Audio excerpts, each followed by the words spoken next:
ಅಂತೇಳಿ ನಾವು ಮಾತ್ರ ಅಲ್ಲ, ಸುಮಾರು 8 ಕಾರ್ಮಿಕ ಸಂಘಟನೆಗಳು ನಮ್ಮ ಕರ್ನಾಟಕ ರಾಜ್ಯದಲ್ಲಿರ್ತಕ್ಕಂಥ ಎಲ್ಲ ಸೆಂಟ್ರಲ್ ಟ್ರೇಡ್ ಯೂನಿಯನ್ಸ್ ಅಂತ ಹೇಳ್ತಾರೆ, ಇನ್ಕ್ಲೂಡಿಂಗ್ CITU ಸೇರ್ಕೊಂಡು ಆ 8 ಸಂಘಟನೆಗಳು ಸೇರಿ ನಾವೀಗ ಆಲ್ರೆಡಿ ಹಂತವಾಗಿ ಹೋರಾಟಗಳನ್ನು ಮಾಡಿದ್ದೀವಿ. ಕೊನೆಗೆ ಈಗ ಆಗಸ್ಟ್ 5ನೇ ತಾರೀಕಿಗೆ ಮುಖ್ಯಮಂತ್ರಿ ಮನೆ ಚಲನ ಅನ್ನೋ ಒಂದು ಕಾರ್ಯಕ್ರಮವನ್ನು ನಾವು ನಡೆಸ್ತಾ ಇದ್ದೀವಿ. ಇದು ದೊಡ್ಡ ರಾಜ್ಯ ಮಟ್ಟದ ದೊಡ್ಡ ಹೋರಾಟ.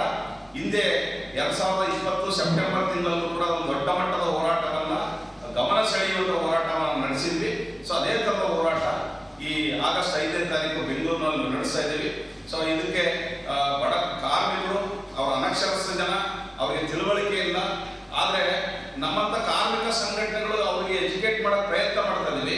ನಮ್ಮಂಥವ್ರನ್ನ ಉದ್ದೇಶಪೂರ್ವಕವಾಗಿ ಹೊರಗಡುವಂಥ ಪ್ರಯತ್ನವನ್ನ ಇವತ್ತು ಕಾರ್ಮಿಕ ಸಚಿವರು ಮತ್ತು ಕಾರ್ಮಿಕ ಇಲಾಖೆ ಮತ್ತು ಕಲ್ಯಾಣ ಮಂಡಳಿ, ಕಟ್ಟಡ ಕಾರ್ಮಿಕ ಕಲ್ಯಾಣ ಮಾಡ್ತಾ ಇದ್ದಾರೆ. ಅದನ್ನೆಲ್ಲ ವಿರೋಧ ಮಾಡಿ ಈ ಬೇಡಿಕೆಗಳನ್ನು ಈಡೇರಿಸಬೇಕು ಅಂತೇಳಿ ಮುಖ್ಯಮಂತ್ರಿ ಅವರ ಗಮನ ಸೆಳೆಯುವಂಥ ಒಂದು ಪ್ರಯತ್ನವನ್ನ ಆಗಸ್ಟ್ 5ನೇ ತಾರೀಕು ನಾವು ಮಾಡ್ತಾ ಇದ್ದೀವಿ. ಹಾಗಾಗಿ ಸಾಕಷ್ಟು ಮಾಧ್ಯಮದ ಮಿತ್ರರು ಇದಕ್ಕೆ ಬೇಕಾದ ಕಾರ್ಮಿಕರು ಬೋಗಸ್ ಆಗಿದ್ದಾರೆ, ಅದನ್ನು ಕಂಟ್ರೋಲ್ ಮಾಡಬೇಕು ಅಂತೇಳಿ ನಿರ್ಮಾಣ ಚಟುವಟಿಕೆಗಳಲ್ಲಿ ಕೆಲಸ ಮಾಡೋದ ಕಾರ್ಮಿಕರು ಪೇಮೆಂಟ್ ಸ್ಲಿಪ್ ಕೊಡಬೇಕು ಮತ್ತು ಅವರು ಅಟೆಂಡೆನ್ಸ್ ರೇಷನ್ ಕೊಡಬೇಕು ಅಂತ ಇಟ್ಟರು. ನಾವು ಅದನ್ನು ವಿರೋಧ ಮಾಡಿದ್ವಿ. ಯಾಕಂತಂದ್ರೆ ಮೋರ್ ದೆನ್ 90% ಅನ್ಆರ್ಗನೈಸ್ಡ್ ವರ್ಕರ್ಸ್ ಅಲ್ಲಿ ಕೆಲಸ ಮಾಡ್ತಾರೆ. ಅವರು ಒಂದು ಫ್ಯಾಕ್ಟರಿ ಆಕ್ಟ್ ಅಂಡಲ್ಲಿ ಕೆಲಸ ಮಾಡಲ್ಲ. ಹಾಗಾಗಿ ಯಾವುದೇ ಸ್ಟ್ಯಾಂಡಿಂಗ್ ಆರ್ಡರ್ ಕೂಡ ಅವರಿಗೆ ಅಪ್ಲೈ ಆಗೋದಿಲ್ಲ. ಹಾಗಾಗಿನೇ ಇದು ಕೊಡೋಕ್ಕಾಗಲ್ಲ ಅಂದಮೇಲೆ ಅದನ್ನು ಮಾಡಿಫೈ ಮಾಡಿದ್ರು. ಸೊ ಅಂದರೆ ಈ ಥರದ ಮಾಡ್ತಾ ಕೊನೆಗೆ ಈಗ ಏನು ಮಾಡಿದ್ರು ಅಂತ ಹೇಳಿದ್ರೆ, ಮಕ್ಕಳಿಗೆ ಕೊಡುವಂಥ ಸ್ಕಾಲರ್ಶಿಪ್ಪನ್ನು ಕಡಿತ ಮಾಡಿದ್ರು. 70% 80% ಮಕ್ಕಳಿಗೆ ಸ್ಕಾಲರ್ಶಿಪ್ ಕಡಿತ ಮಾಡಿದರು. ಮೊದಲು LKG ಓದುವಂಥ ಮಗುವಿಗೆ 5,000 ರೂಪಾಯಿಂದ ಸ್ಟಾರ್ಟ್ ಆಗಿ MBBS ಅಥವಾ PG ಓದುವಂಥ ಮಗುವಿಗೆ 50,000 60,000 ಎಲ್ಲ ಸಿಗ್ತಾ ಇತ್ತು. ಸುಮಾರು ಅದರ ಕಾರಣದಿಂದಾಗಿನೇ ಕಟ್ಟಡ ಕಾರ್ಮಿಕರ ಮಕ್ಕಳು ಒಳ್ಳೆ ಎಜುಕೇಶನ್ ಪಡಿತಾ ಇದ್ರು.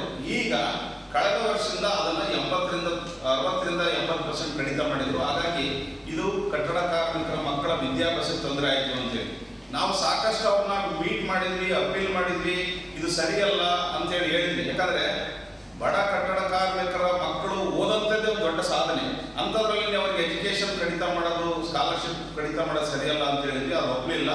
ಕೊನೆಗೆ ತಮಗೆಲ್ಲ ಗೊತ್ತಿದ್ದಾಗೆ ನಾವು ಹೈಕೋರ್ಟಲ್ಲಿ 2 ಜನ ಮಕ್ಕಳು, ಒಬ್ಬಳು MBA ಓದುವಂಥ ಹುಡುಗಿ, ಇನ್ನೊಬ್ಳು LLB ಓದುವಂಥ ಕಾರ್ಮಿಕರ ಮಕ್ಕಳಿಂದ ಹೈಕೋರ್ಟಲ್ಲಿ ಒಂದು ರಿಟ್ ಪಿಟಿಷನ್ ಫೈಲ್ ಮಾಡಿದ್ವಿ.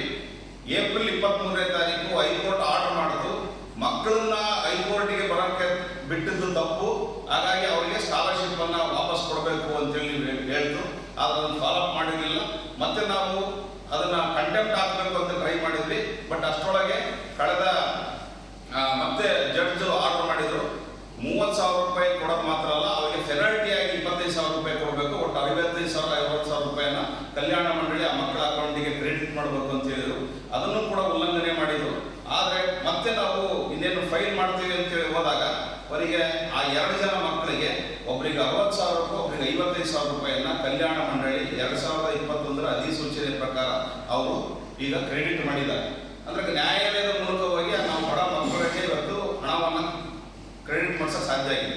ಆದರೆ ಅದು 2 ಜನ ಮಕ್ಕಳಿಗೆ ಮಾತ್ರ ಅನ್ವಯಿಸಿದೆ. ಉಳಿದಂತೆ ಸುಮಾರು 3.5 ಲಕ್ಷ ಜನ ಡಿಗ್ರಿ ಓದುವಂಥ ಮಕ್ಕಳು, MBA ಓದುವಂಥ ಮಕ್ಕಳು, LLB ಓದುವಂಥ ಮಕ್ಕಳುಗಳಿದ್ದಾರೆ. ಅವರು ಇದರಿಂದ ವಂಚಿತರಾಗಿದ್ದಾರೆ. ಉಡುಪಿ ಜಿಲ್ಲೆಯಲ್ಲೂ ಆ ಥರ ಸಾಕಷ್ಟು ಸಮಸ್ಯೆಗಳಿರ್ತಕ್ಕಂಥದ್ದು.